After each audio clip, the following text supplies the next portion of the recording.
Kebijaksanaan.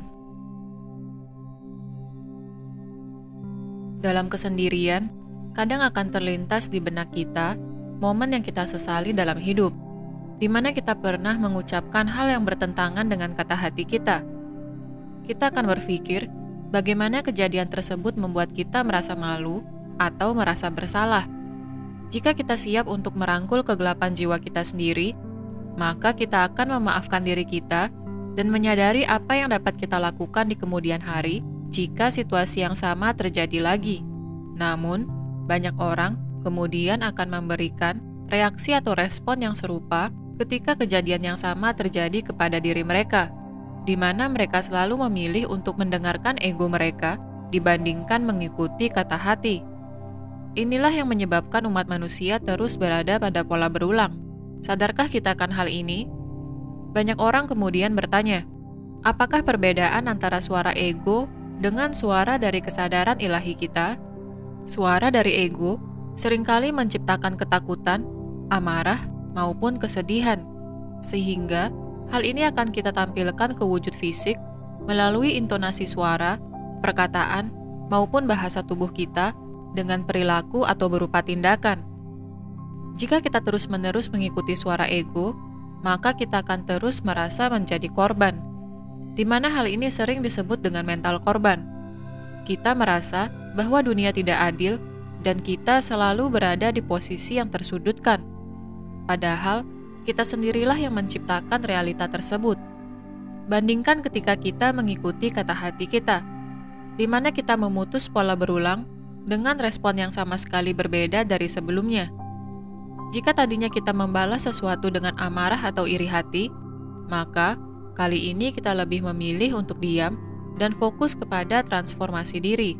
Ketika kita melakukan hal ini, kita dapat merasakan bagaimana diri kita menjadi lebih tenang. Sadarkah kita bahwa sesungguhnya kita dapat mengubah fokus kita sesuai dengan kehendak kita sendiri? Jika kita sudah menyadari hal ini, maka kita dapat dengan mudah mewujudkan realita yang kita inginkan. Jika kita menginginkan kedamaian, maka terlebih dahulu kita berdamai dengan diri kita sendiri. Jika kita menginginkan cinta kasih, maka kita harus terlebih dahulu menjadi cinta kasih itu sendiri. Inilah hukum universal law of attraction atau hukum daya tarik, di mana kita menarik hal sebagaimana diri kita sendiri. Kemudian, bagaimanakah realita akan berubah ketika kita sudah dapat mengimplementasi hal ini? Kita dapat merasakan bagaimana pembawaan kita sedikit demi sedikit berubah menjadi lebih lembut, di mana kita yang tadinya gampang dipicu secara emosional menjadi lebih anggun.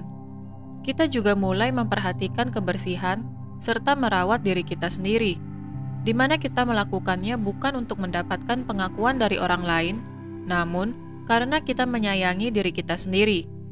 Kita juga menjadi individu yang kreatif dan efisien, di mana kita sudah mampu menciptakan batasan sehat terhadap orang-orang yang ada di sekitar kita.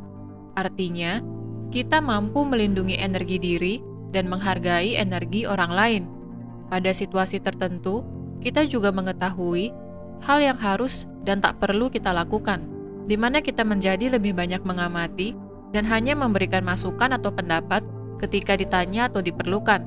Kita akan menyadari bahwa kita sesungguhnya adalah kesadaran yang memiliki wujud fisik sebagai manusia, di mana kita menerima segala frekuensi hadir dengan wujud fisiknya masing-masing.